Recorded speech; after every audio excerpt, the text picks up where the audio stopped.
Dictation 60 शब्द प्रति minute. 5 second बाद शुरू।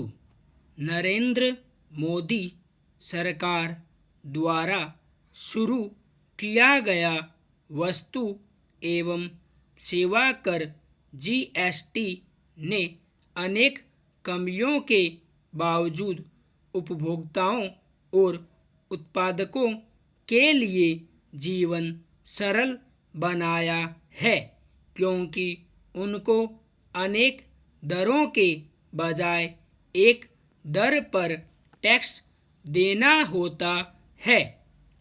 लेकिन कोरोना वायरस के कारण आई आर्थिक मुसीबत के कारण एक टैक्स का एक और आयाम सामने आया है, जिसका संग्रह केंद्र द्वारा होता है तथा राज्यों में उसका वितरण किया जाता है।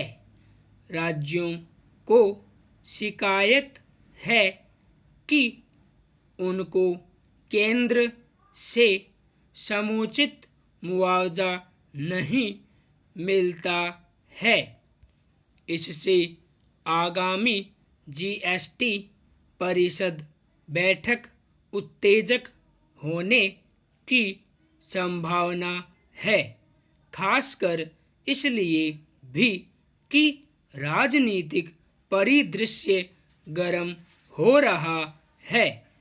रिटर्न फाइल करने की समय सीमा बढ़ाने तथा लॉकडाउन में संग्रह बहुत कम होने के कारण सरकार ने अप्रैल व मई में संग्रह के आंकड़े नहीं जारी किए हैं। जीएसटी क्रियान्वयन में राजस्व नुकसान का मुआवजा राज्यों को मिलना चाहिए।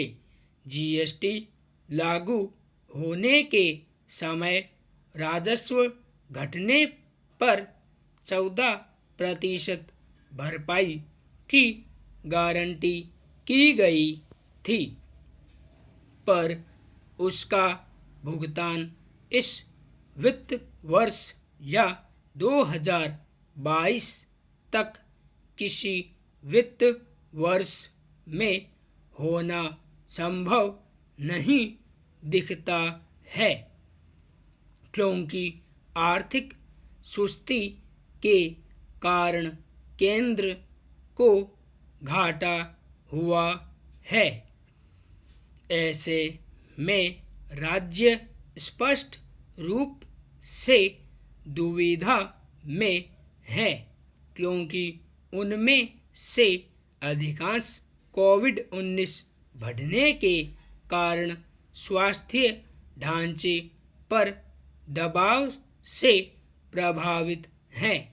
केंद्र ने पिछले साल फरवरी 2020 तक 3 महीनों का 36,400 करोड़ रुपया मुआवजा पिछले सप्ताह जारी किया है।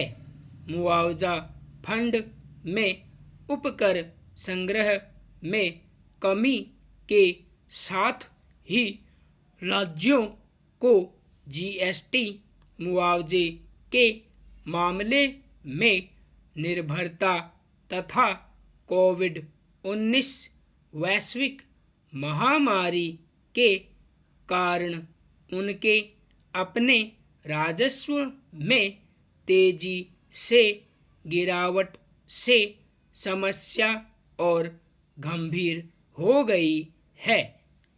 पैसा एकत्र करने के लिए जीएसटी की दरें बढ़ाना आसान रास्ता हो सकता है, पर इससे उपभोक्ताओं की सोच पर भारी नकारात्मक प्रभाव पड़ेगा। वास्तव में अनेक उद्योगों ने सरकार से अपील की है कि टैक्सों में वृद्धि के बजाय रियायत दी जानी चाहिए ताकि उपभोक्ताओं की मांग बढ़ सके। जीएसटी परिषद के संघीय ढांचे ने केंद्र या राज्यों को स्वतंत्र रूप से काम करने का मौका नहीं दिया है, लेकिन इसके बावजूद जीएसटी परिषद को टैक्स बढ़ाने से बचते हुए बाजार में पैसा बढ़ाने के अन्य तरीकों पर विचार करना चाहिए। इसमें बॉन्ड जारी करने की संभावना भी शामिल है, जिनको आम नागरिक भी खरीद सकते हैं। मुआवजा भुगतान के कुछ सुझावों में भारत की समेकित निधि से भुगतान या बाजार से कर्ज लेना है। मार्च में जीएसटी परिषद की पिछली बैठक में ऐसे सुझाव आए थे, पर उन पर निर्णय नहीं हुआ था। वास्तव में पूर्व वित्त मंत्री अरुण जेटली ने इसका प्राविधान किया था। संपूर्ण विराम।